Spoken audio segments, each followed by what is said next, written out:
At last, Star Trek just addressed one of Spock's most annoying plot holes with help from a familiar Starfleet captain. For decades, even the most devoted Star Trek fans have had to grit their teeth over a particular inconsistency surrounding one of the franchise's most beloved characters, Spock.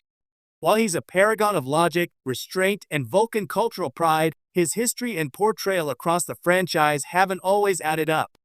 Whether it's contradictory details about his family, his career path, or even the way his Vulcan ideals sometimes bend for the sake of human sentiment, certain pieces of Spock's story have always felt like narrative potholes that writers simply swerved around rather than fixing.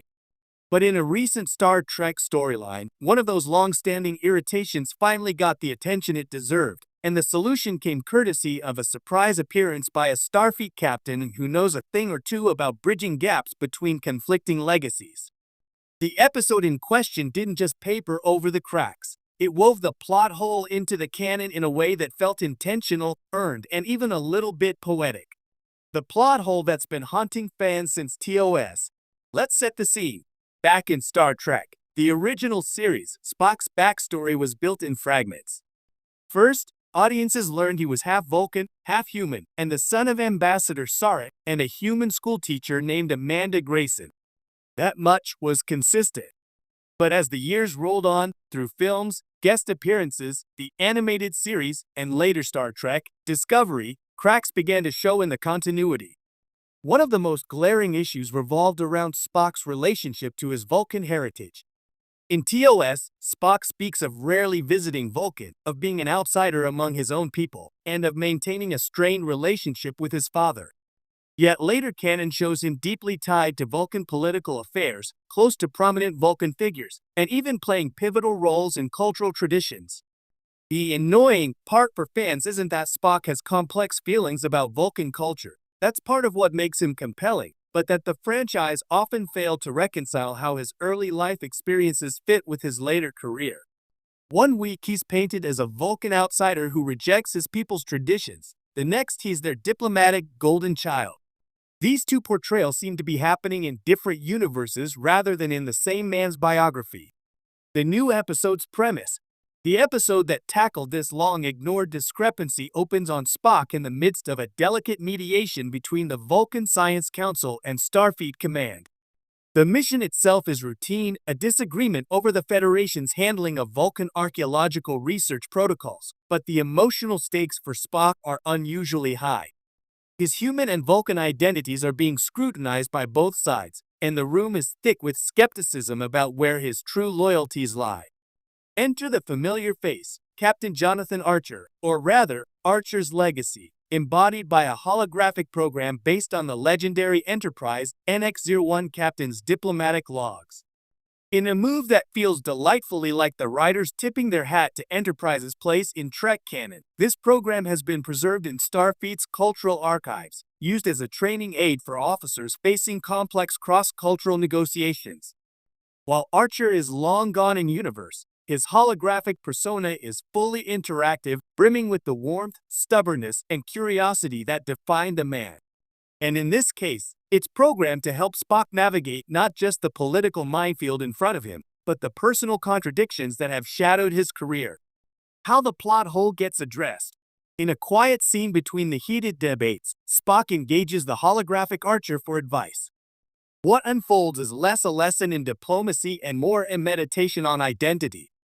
Archer reminds Spock of a historical incident early in his own career, when he was accused by Vulcan officials of being too human to handle delicate interstellar relations, a sting that resonates with Spock immediately. Here's the brilliance of the fix. Archer reframes Spock's seemingly contradictory Vulcan background as the result of deliberate compartmentalization. In his youth, Spock chose to distance himself from Vulcan society because he felt unworthy of representing it. A decision rooted not in rejection, but in respect. Later in life, when circumstances and personal growth brought him back into Vulcan political spheres, he approached them with a deeper humility and understanding, making him more effective as both a Vulcan representative and a Starfleet officer. This interpretation threads the needle between Spock's early life alienation and his later life immersion in Vulcan affairs. It's not that the writers ignored his past. It's that Spock himself had been concealing the connective tissue all along, perhaps even from himself. The plot hole becomes a personal arc, one that evolves naturally over decades rather than snapping into place overnight. A subtle but powerful emotional payoff. The episode doesn't hammer home this revelation with an out-of-character emotional outburst from Spock. Instead, it gives us a moment that feels quintessentially Vulcan in its restraint. As the debates conclude and Spock secures a compromise between the Vulcan Science Council and Starfleet, the holographic Archer offers a simple observation. You've always been walking two roads, Spock. The trick isn't choosing one, it's knowing when to let them meet. Spock pauses, tilts his head in the smallest gesture of acknowledgement, and replies, "That is logical." For fans, it's an understated but deeply satisfying acknowledgement that Spock's history is not a contradiction but a story of growth. Why this matters beyond continuity. Sure, it's nice when Star Trek cleans up its own continuity messes, but this particular fix carries thematic weight. Spock has always embodied the franchise's ideals of bridging cultures, finding unity in diversity, and holding space for both logic and emotion. By reframing his inconsistent Vulcan identity as a deliberate evolution rather than a narrative oversight, the writers strengthen the metaphor at the heart of his character.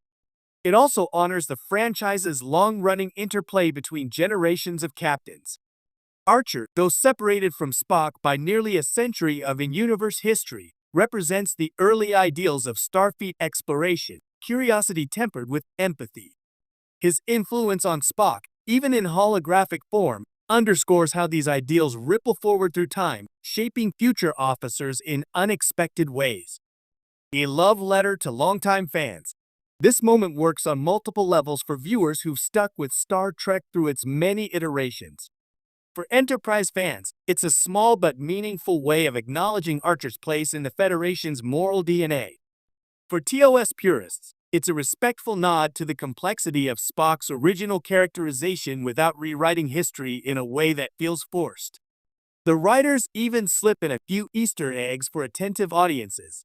Archer makes an offhand reference to Portos, his beloved beagle, in the middle of a metaphor about loyalty, and Spock responds with the faintest quirk of an eyebrow, a subtle callback to his dry humor in Journey to Babel. The ripple effect on future storytelling. By addressing this plot hole in such an elegant way, Star Trek has given itself more freedom in how it uses Spock in future narratives. Writers no longer have to tiptoe